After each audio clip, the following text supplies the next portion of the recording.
Hello, everyone. Is this on? Yes. We'd like to start the plenary portion of the program today, right now. And my name is Eva Harris, and I am a professor in the Division of Infectious Diseases and Vaccinology in the School of Public Health and a director of the Center for Global Public Health, which together with CEND, the Center for Emerging Neglected Diseases, forms the Berkeley Alliance for Global Health, which are your proud hosts for today's symposium, Global Health, the Unfinished Agenda. So you've probably already, hopefully, managed to find the concurrent panels from the morning, and now we're coming together for our plenary talk. And I just wanted to give a couple words about BAG here at Berkeley, the Berkeley Alliance for Global Health. As I mentioned, it's a collaboration between two centers, and you'll be hearing from Tamina Madden, the executive director of CEND, who is going to be introducing the panels in Blum Hall.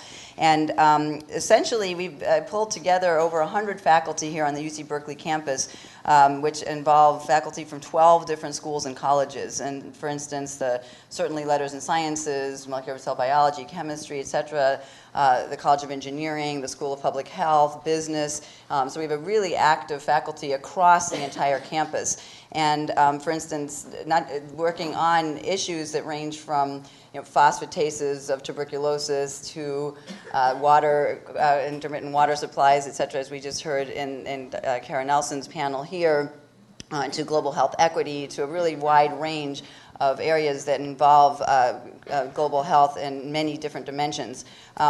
We have many ongoing partnerships with our colleagues internationally. So just for instance, speaking from the faculty of the School of Public Health, about 35 of our 50 faculty have long-term, meaning decades-long interactions with partners overseas and working in over 25 countries.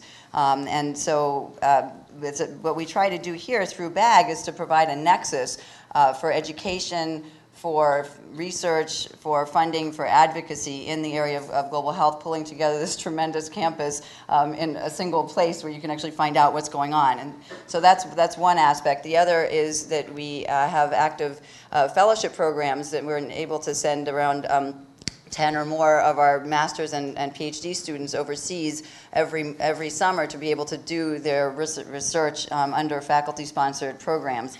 And then another area is, of course, in the area of advocacy and policy. And then finally, a number of really interesting research agenda. We have, working with the Institute for International Studies, have developed a colloquium on slum health, which will actually be presented in a panel to come, as well as a global health diagnostics colloquium series that was started. We do brown bag seminars during the days and evening seminars in faculty homes at night every month, and then we also sponsor a series of symposia, one or two every semester. So we're really excited to be working with the community, both at the campus and the public, to generate more and more excitement around the very important area of international, now called global health. So what I'd like to do before introducing Dr. Kathy Koshland, who will introduce our plenary speaker, Mary Robinson, is to just orient you to after this plenary talk, we're going to go back to these two concurrent panels. So we're going to have one panel will be on slum health here in this hall, and will be concurrent with environmental disparities down the stairs in Blum Hall. And then at 11:45, global health diagnostics will be held here, and in Blum Hall, global mental health. After that, we actually have the Berkeley Global Engagement Day Expo. So there's going to be a whole series of panels and also tables that will be out in the area until 2 p.m. So we really hope that you can stay around to enjoy that as well. So it's my great pleasure now to introduce Dr. Kathy Koshland, who is the Gould Calvert Professor of Engineering in the Energy and Resources Group and the School of Public Health, and the Vice Provost for Teaching, Learning, Academic Planning, and Facilities. I've never managed to understand how she keeps all those balls in the air. But she actually joined the Berkeley faculty in 1984 with a PhD from Stanford in mechanical engineering. And has been a champion on campus for multidisciplinary research initiatives and providing leadership also for the Blum Center for Developing Economies, which has been very important in our global health work, as well as for training of undergraduates in this area. And her recent work is actually in the area of green manufacturing and industrial ecology. And she's also worked on the health impacts of indoor air pollution in China and elsewhere. So her actual research focus is very relevant to the topic not only of this conference, but to the plenary, and she will be introducing our plenary speakers. So Dr. Koshland.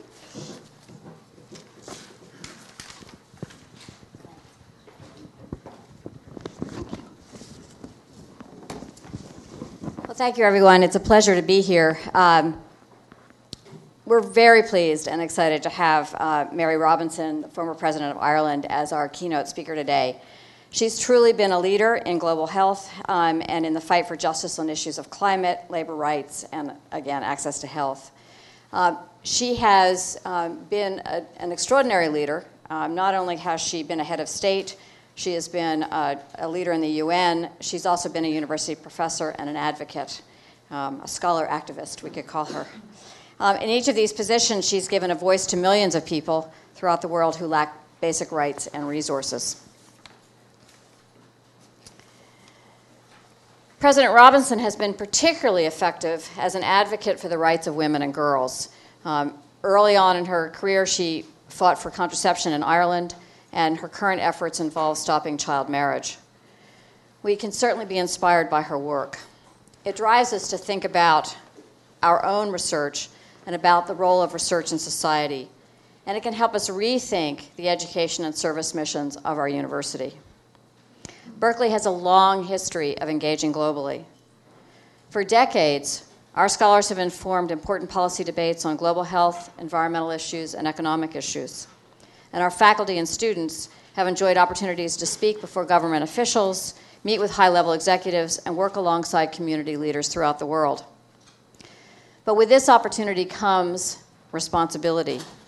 A first-class academic institution such as ours, which has a respected voice abroad, probably more respected abroad sometimes than I think in California, it has a special obligation to engage ethically in the world. We have an obligation to carry out rigorous research. We need to meet the highest standards of academic integrity.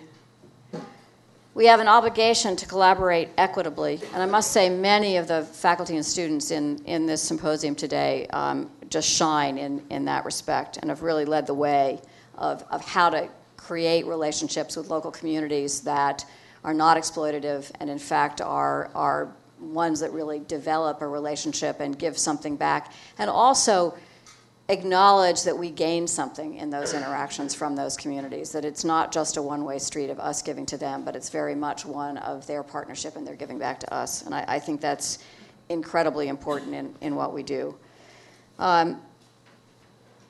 It's important that we create a space here on campus for the voices of those who live in poverty or meet or have unmet health needs. Today's event highlights the work of Cal researchers and their collaborators in the developing world. And I want to say just one word about one of our researchers who, again, epitomizes this collaborative relationship with collaborators who are all around the globe and 1,000 miles away. And that's to acknowledge our own Professor Kirk Smith, who I guess maybe it was yesterday, but today, won the Tyler Prize for environmental work, which is sort of a major, major prize in environmental work. He shares that honor this year with John Seinfeld, who is a professor at Caltech and a champion in atmospheric chemistry. So it's quite an honor for Kirk and for the school and for Berkeley to have his work acknowledged in such a way.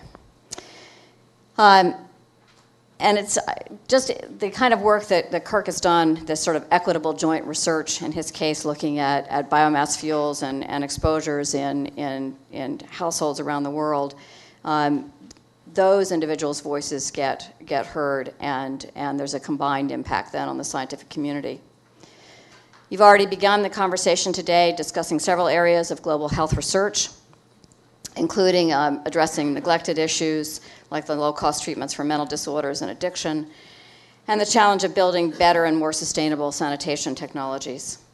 I look forward to hearing some more of today's exchanges, and I think for all of you it will be a stimulating and important conversation. So please join me in warmly welcoming our keynote speaker, President Robinson, to the campus.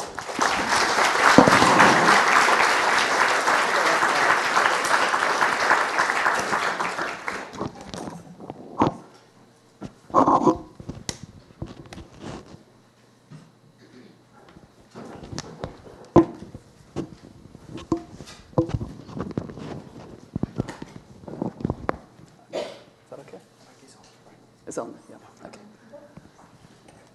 So good morning, and thank you very much for that warm welcome. I must say I'm really very happy to return to Berkeley. I have very happy memories of earlier visits here, and I'm deeply honored to be recognized tomorrow evening as a health hero by the Berkeley Alliance for Global Health that has done so much to advance global health all around the world. I listened in on the global equity in Brazil discussion, which I think is typical of the deeply penetrating sessions that you can have in a conference such as this. And I'm especially appreciative of the Alliance's holistic approach, which embraces environmental health as well as equity and human rights. I should say, especially to the students who take a lot of notes, that I am not a health expert. Now, both my parents were medical doctors, but even so, it doesn't mean that I get it through some genetic means. But I do believe that over the years I've become something of a right to health expert, which is something that ties in very much with public health, with global public health. And so I really like the approach of the Berkeley Alliance for Global Health because it's an approach that resonates strongly with me. Over the years in my work on human rights, poverty, reproductive health, and the environment, I've come to understand that these concerns are profoundly interconnected. Our health as individuals is intertwined with the health of the societies in which we live, and with those societies' respect for human rights and social justice. And the well-being of us all depends on the health of the planet that sustains us. Today, as you know, the interconnected problems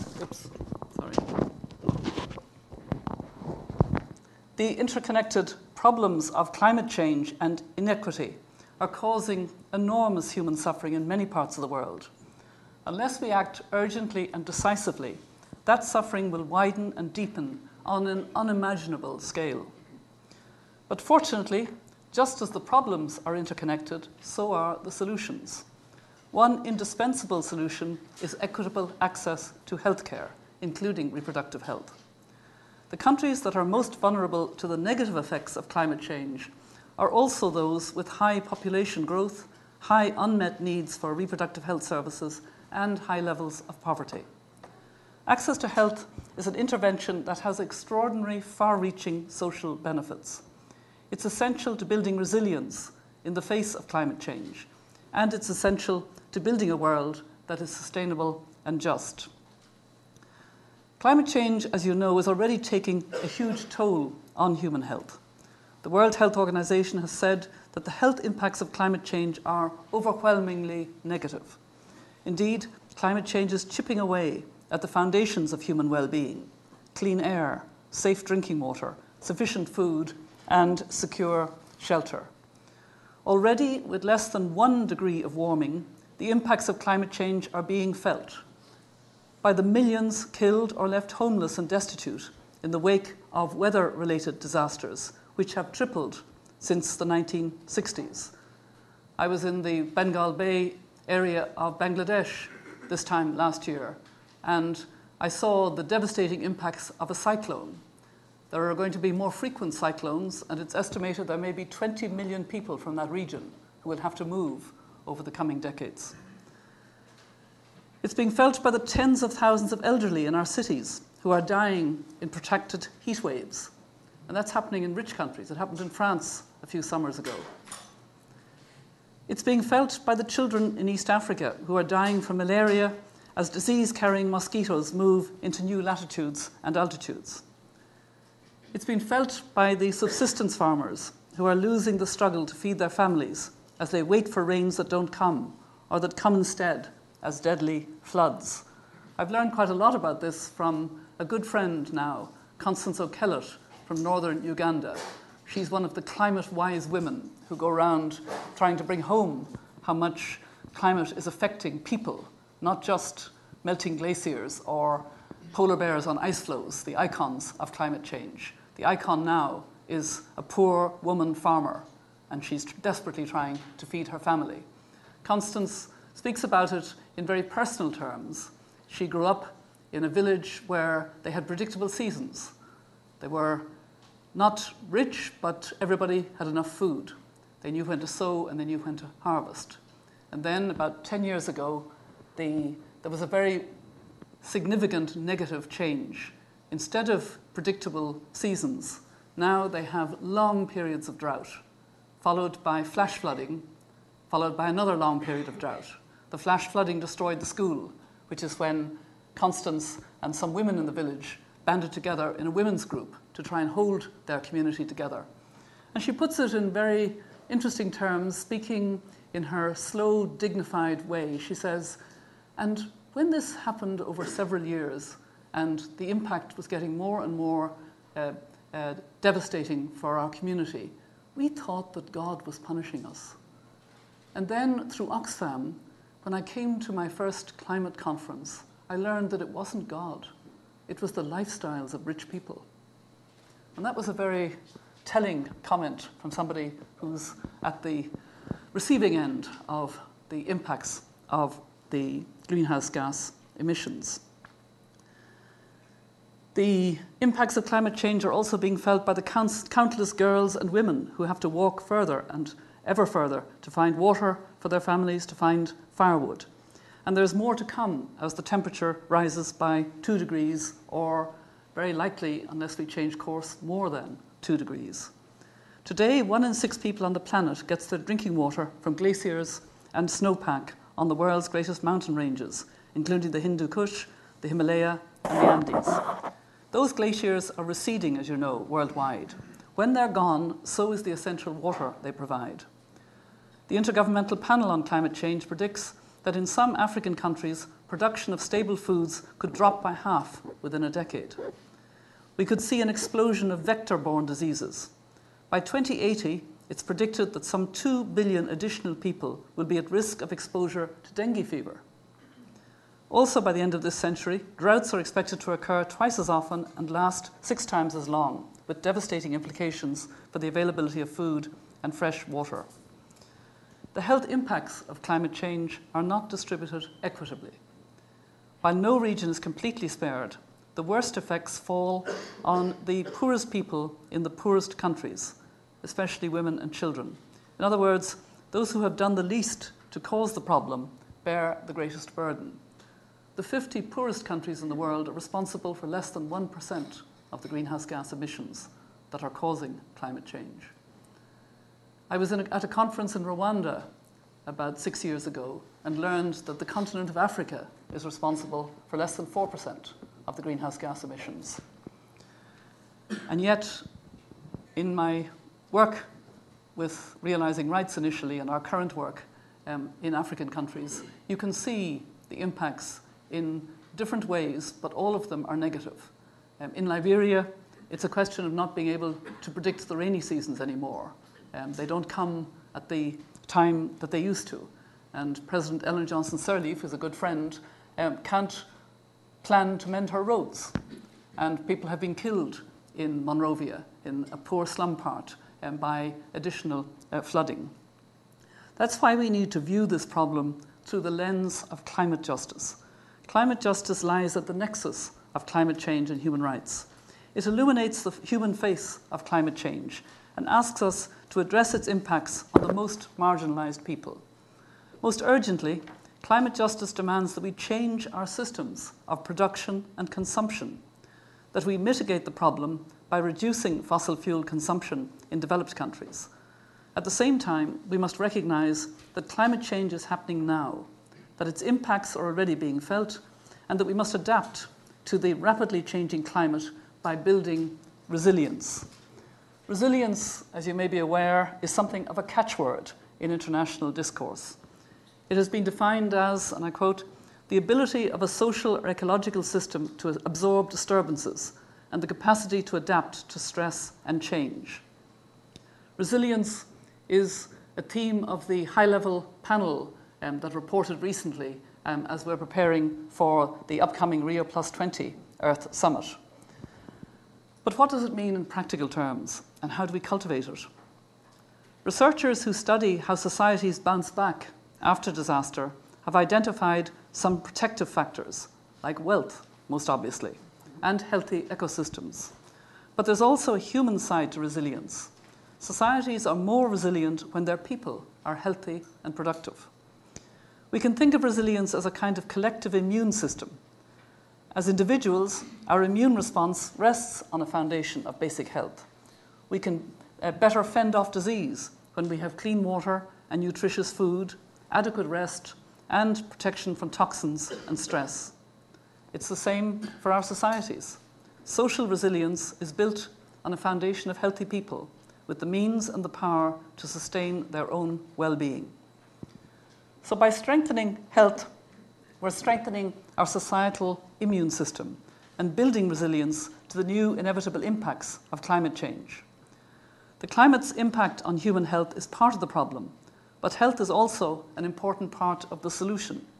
This is one of the wonderful convergences where the right thing to do, improving access to healthcare, is also the smart thing to do for our common future. Reproductive health is a case in point. It's an intervention that improves people's lives and builds broader social resilience. Importantly, reproductive health unlocks the potential of women. Where women have access to family planning and other reproductive health services, they are healthier and more productive. They're more able to seize opportunities in education and employment. They have fewer children, and the children they do have are healthier and better educated. As was mentioned in the kind introduction, I did begin my public life, my public service, by seeking to introduce family planning legislation in Ireland in 1971. I blame Harvard, actually. I blame the Harvard Law School for encouraging me to have that kind of Harvard Law School arrogance when I returned to Ireland, that I stood for the Irish Senate and against all the odds was elected by the graduates of Dublin University to one of the 3 university seats in 1969 on a platform. And central to that platform was to reform the law then in Ireland on family planning. It seemed so logical that the law ought to be changed because it was, in Shakespeare's terms, something of an ass. Married women could not have access to the contraceptive pill unless they had cycle regulation problems certified by their doctor. And it must have been the Irish weather at the time, but an awful lot of married women had cycle regulation problems certified by their doctor. And it wasn't against the law at all to use a condom, but it was against the criminal law to either buy or sell a condom. So there was a need to amend the law. And with 2 fellow senators, 2 male colleagues, we tabled a bill, a private member's bill in the Irish Parliament in early 1971. And I was completely unprepared for the huge negative response. I was denounced from pulpits, there were editorials and articles written. I received a great deal of hate mail because I had underestimated the cultural problems.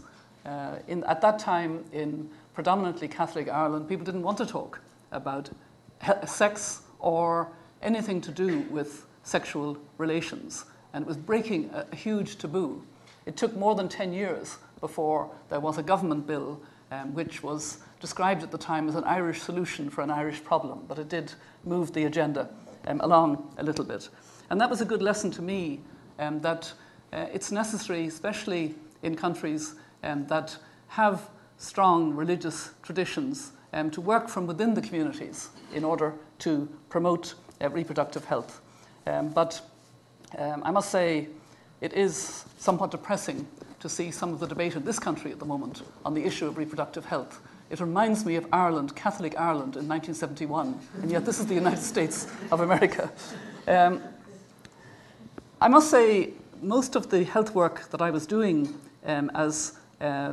with my colleagues in realizing rights for 8 years from when I finished my term as UN High Commissioner for Human Rights in September 2002 until the end of December 2010 was on supporting health systems in African countries.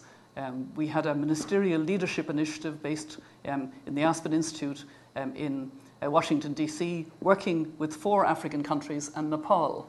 And it was very interesting to me to see the emphasis that those African countries were placing on reproductive health and family planning as part of building their health systems. The countries we were working with in Africa were Ethiopia, Mali, Senegal, and Sierra Leone. Over the long term, investments in reproductive health are reflected in lower carbon emissions and a reduced likelihood of civil unrest, or as smaller families help lift communities out of poverty and reduce pressure on food security, all of which builds resilience. I must say I was very affected last July when I returned to Somalia at the request of Irish aid agencies. I had been the first head of state to visit Somalia in 1992 when there was fighting between warlords and food wasn't getting to the feeding stations. This time in July, when we were there, the United Nations declared famine, and we were told that some 40,000 had already died, 28,000 of whom were children dying of hunger. Each Somali woman that I spoke with, I asked, by way of making conversation through translation, how many children do you have? And without exception, those weary women who had walked for miles, who had come through terrible situations, told me that they had at least 6, in many cases 8 or 9 children. In a way, it's possible to understand why. If the child mortality is so high, if so many of the children are going to die, then there is a kind of logic in having as many as possible so that at least 1 or 2 may survive, may live. Somalia has the 8th highest birth rate in the world, yet only 1% of Somali women have access to modern contraception. And at the current rates of growth, Somalia's population will double in just 22 years, compounding the challenges of providing a decent quality of life for its people. On the continuum from vulnerability to resilience, Somalia has been ranked among the most vulnerable countries on earth. Of course, there are many reasons for that, including the complete breakdown of its centralized government. And there are many things we must do to help build resilience in Somalia. Improving the health of the Somali people, including the reproductive health of its women, must be among them. And I was very struck in Somalia this time, last July, by a factor we didn't think about in 1992. Many of the situations we saw, the long queues of weary mothers and fathers with children desperately either trying to get to feeding stations or lining up to have their babies weighed and to be given the plumpy nuts. We didn't have the concern that was very much in the front of my mind this time, that the Horn of Africa has had the 8 hottest years in succession ever measured. So that problem of prolonged drought, which is one of the factors, is not going to go away. It's going to continue. So to help address that reality in Somalia and in other vulnerable countries, I've joined with 15 others in the Global Leaders Council on Reproductive Health. I want to mention the Global Leaders Council in particular because it is the only express health hat which I have at the moment. In our work in the foundation, which I'll mention, we don't focus initially and specifically on health, though it is implied in a lot of the work that we do. But the Global Leaders Council for Reproductive Health was established to convey a message, a simple message. Expanding access to reproductive health is a breakthrough strategy for lasting development, prosperity, and resilience. And the members are global from 12 different countries, and I just want to name them to give you an indication of the commitment of people to try to address the sort of stigma and ignorance which surrounds the issue of reproductive health. They include Joyce Banda, currently Vice President of Malawi, Vice Admiral Regina Benjamin, Surgeon General of this country, Gro Harlem Brundtland, former Prime Minister of Norway, former Director General of the World Health Organization, Fernando Henrique Cardoso, former President of Brazil, Helen Clark, currently the UNDP Administrator and former Prime Minister of New Zealand, Ambassador Jan Eliasson, of Sweden, a former foreign minister, but the incoming Deputy Secretary General of the United Nations. He will begin that role on the 1st of July. Tarja Halonen, until very recently, President of Finland. Ellen Johnson Sirleaf, President of Liberia. Annie Lennox, singer, songwriter, humanitarian. Phumzile Mlambo Nkuza, former Deputy President of South Africa. Maria Otero, Undersecretary of State for Democracy and Global Affairs here in the United States. Joy Fumafi, former Minister of Health of Botswana, former Vice President of Human Development of the World Bank. Fred Tsai, the former President of the International Planned Parenthood Federation, and probably the most passionate advocate on reproductive health I've ever heard. Dame Jenny Shipley, a former Prime Minister of New Zealand and the Vice President of the Club of Madrid. And finally, Vera Vaike Freiberga, the former President of Latvia. We came together very seriously to try to address the fact that reproductive health is central to any health system. It's central to women's health, and it has to be put back onto the mainstream agenda. As you know, it's a cost-effective strategy. The UN estimates that an additional $3.6 billion to extend family planning in the poorest nations would save lives and cut the costs associated with maternal and infant deaths by $5.1 billion. The additional cost to extend the full range of reproductive health services to all women who need them has been estimated as $20 billion a year. I used to think 20 billion was quite a lot of money. I don't anymore. Not because I look at the figures for military spending or I look at the bailouts of banks and those who have been responsible for getting us into a financial mess. The members of the Global Leaders Council for Reproductive Health joined together to reclaim the central and fundamental role of reproductive health to development and prosperity. As you know, the issue of reproductive health and rights has become a third-rail issue, either avoided as a point of discussion or laden with heavy ideological issues. Yet decades ago, at the Cairo Conference on Population and Development in 1994, the world proclaimed the importance of women and families' right to decide how many and when to have children. Today, in countries like Malawi, where more than half of the population is under 15, South Africa, Ethiopia, and elsewhere, young women want and need reproductive health services to have smaller family sizes, yet these services are largely unavailable to them. It's estimated that there are about 200 million women who have unmet needs in family planning, who would like to have access to contraceptives and don't have, or would like their husbands to have access to, or their partners to condoms, and that's not available. Development assistance for reproductive health lags behind all other global health funding and has precipitously dropped by half in this decade.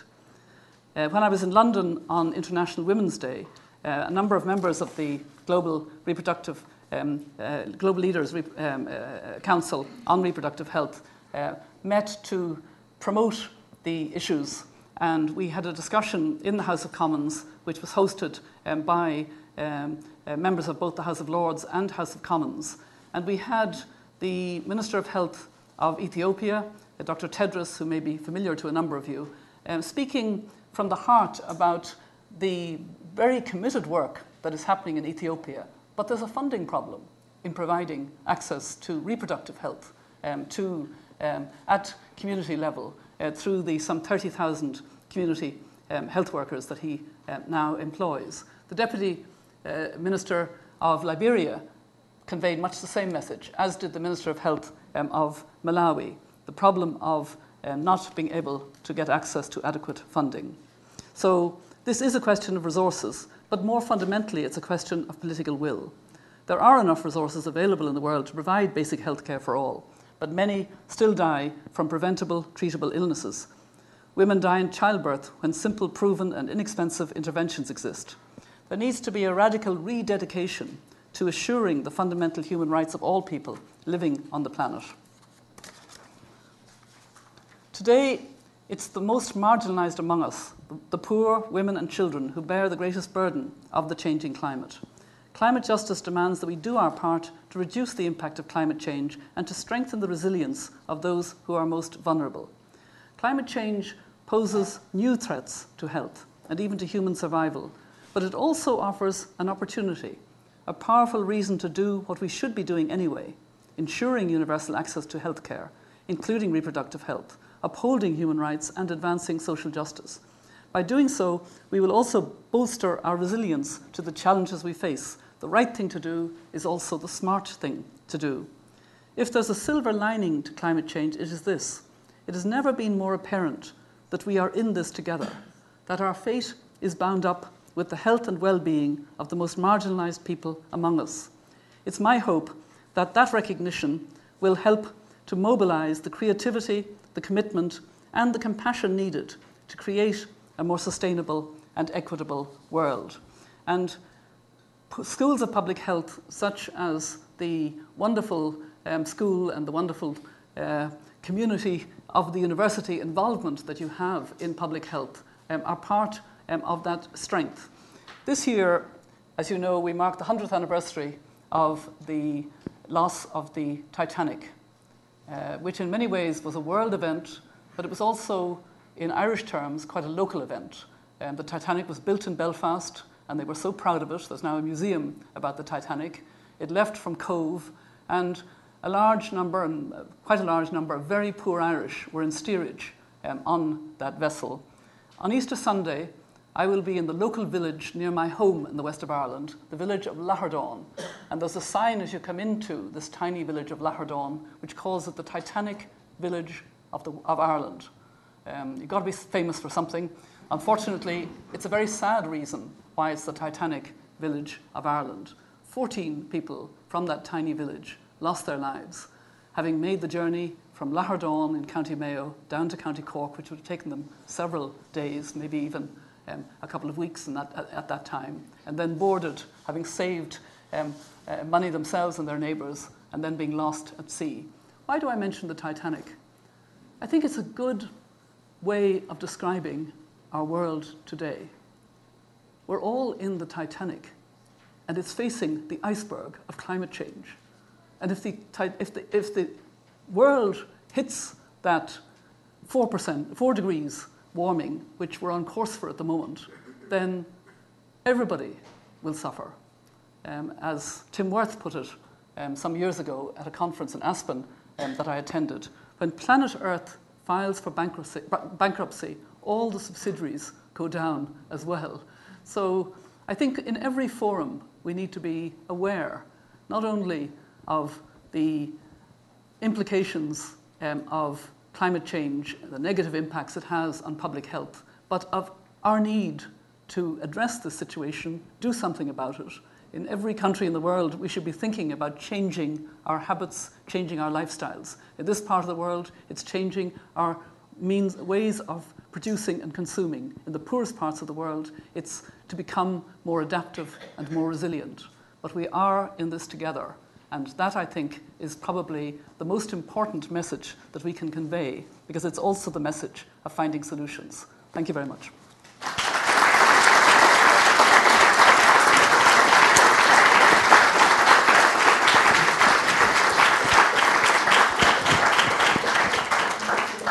Okay. Great. I want to thank President Robinson for her brilliant integration of so many of the themes that all of us are concerned with, and bringing it all together to a call to action, which she has already launched. We may have a few questions, if there are, from the audience, before moving on to our panels. So I will open the floor if anyone has any thoughts. Yes, over here? Do we have a mic over here? We have one. President Robinson, I wanted to echo Professor Harris's thoughts about how wonderfully integrated so many different topics. But one of the things that struck me most was your concern about the politics in the U.S. over contraception recently, but I know you're also quite aware of the politics with regard to climate change. And you have a history of being a skilled politician. You've made the case rationally for why we have to act to mitigate and adapt to climate change, but do you have any suggestions about messaging about that problem given that we're so polarized in this society about dealing with it? Well, I've certainly been following the debate, especially in the primaries for the Republican choice of a Republican candidate, and it is depressing. But I believe that the United States is changing, not at the level of Congress, but in cities, in states. There's a lot going on below the Congress level, if I could put it that way.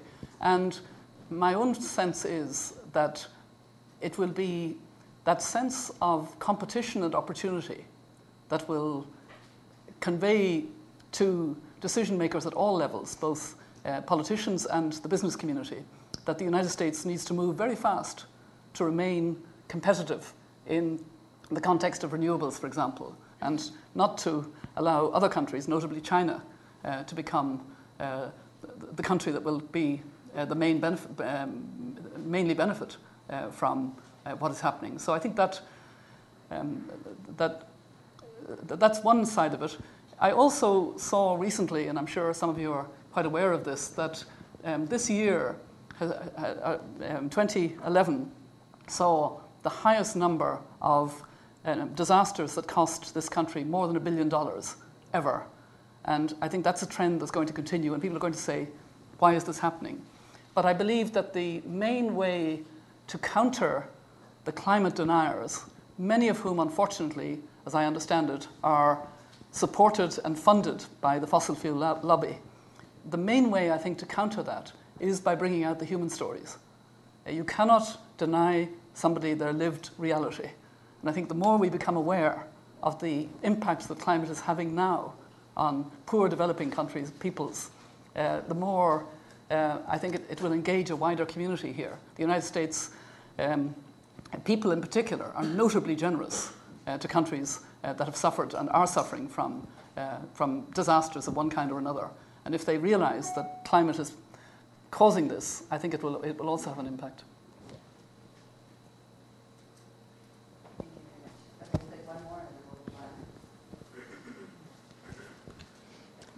Thanks for the speech and everything you've done. We're looking towards Rio. We had Copenhagen. I wonder what your comment is following a decade of global health partnerships outside the UN, with the UN, what you think the UN can or cannot do as a forum for global collaboration in the 21st century. Well, having worked within the United Nations as UN High Commissioner for Human Rights, I adopt the point that Winston Churchill made about democracy, that democracy was the worst system except for all the others. The United Nations has its difficulties, but it is the global system. And I think in particular on issues, for example, of maternal and child health, every woman, every child, it can galvanize huge energies. Now we've had this year announced as the year of access to energy for all. And I would say access to affordable, renewable, sustainable energy for all. In a world where we know this year we reached 7 billion people, but 1.4 billion don't have access to electricity. They have access to kerosene or candles or open fires. 1.4 billion. 2.7 billion don't have access to cooking other than on firewood, animal dung, or coal, and ingest fumes that affect their health. And of course, of that 2.7 billion, a very significant number are women. So my foundation, the Mary Robinson Foundation Climate Justice, is very focused on what we mean by this access to energy. We want that access to energy to be scaled up for that 1.4 billion. Many of them will have mobile phones, but not light in their home. And we have now ways of, between solar becoming cheaper, solar batteries, etc., and also clean cook stoves being available, and there being discussion with women. We convened a meeting in March, earlier this month, during the Commission on the Status of Women with UN Women, with Michelle Bachelet, and our foundation has helped to put together women at two different levels on climate. One is a global leaders, a Troika plus of women leaders on gender and climate change. The Troika coming from the fact that in the three major conferences on climate recently in Copenhagen, in Mexico, and in South Africa. It was a woman who was presiding in those conferences. And those three women, Connie Hedegaard, who presided over Copenhagen and who's now the Commissioner for Climate Action of the European Union, Patricia Espinosa, the Foreign Minister of Mexico, and Maite Mashaban, the Foreign Minister of South Africa, came together with support from our foundation to form a troika, and then it became a troika plus of more than 50 ministers, heads of agencies, including Michelle Bachelet, and a number of supportive men now who are ministers of environment or energy who have joined the Troika Plus. But linked to that, we have a grassroots networking of groups that are dealing with the problem on the ground, notably women's groups. We have our own network of women's groups, but we're linking it more widely. And in New York in March, we had 5 members of the Troika, including Michelle Bachelet, listening for 2 hours to rural women talking about how they could get access to energy and those who could provide the energy for them. And it was very compelling. And then the Troika members responded at the end of that 2-hour session. And there were a number of factors to that meeting that I really liked. First of all, listening to local women. We heard from women in Mali that they'd been provided with cook stoves that weren't suitable for their kind of cooking. And I know that Berkeley is quite proud of the Darfur cook stove, which is now being assembled in Darfur because there was a lot of consultation. And that's a good model of something that works well. But it was good to know that women from different parts of the world, rural women, because that was the theme of the Commission on the Status of Women, rural women, their livelihoods and how they would tackle poverty, and access to energy being an essential component of that, that there is much more awareness of the fact that there are possibilities of having access to energy. Access to energy is the missing Millennium Development Goal. That's how the poor take themselves out of poverty. And that's also linked to health for various reasons, for obvious reasons. So that's a rather long answer to your question, but I think you stimulated a sort of thought that we do need the UN. We work in my foundation, the Robinson Foundation Climate Justice, we work very closely with the Office of High Commissioner for Human Rights, because there's now a whole discussion in the Human Rights Council, resolutions on climate change and human rights. And I participated in a seminar there quite recently. Health is an obvious one, but also the UNFCCC process. In Durban, the decision was taken that all countries would participate in trying to, committed to a new climate agreement by 2015, and that includes the United States and China. The United States was not participating in the Kyoto Protocol, and China has also been, difficult on some climate issues, but they've all agreed to participate. We cannot get a climate agreement unless we address the issues of equity, of right to development, of common but differentiated responsibilities. And so, for me, this means the climate justice principles are somehow more central now than they were. And part of those, of course, are how climate impacts on important human rights to food, safe water, health, education, shelter. And so there is an interconnection, and I feel that very much. And I'm delighted that I can work with a small foundation out of Dublin on such an interconnected way of addressing the fact that Mother Earth is like the Titanic, heading towards the iceberg of climate change, and we've got to do something. Okay. Thank you very much.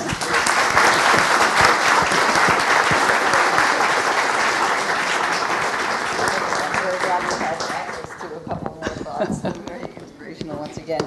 We're going to go on now with the concurrent panels. Here in this room will be Slum Health, led by Professor Jason Coburn and PhD students who are active on the ground. And then we're going to have Environmental Disparities, which is going to be in Blum Hall with Dr. John Baums and Alan Smith.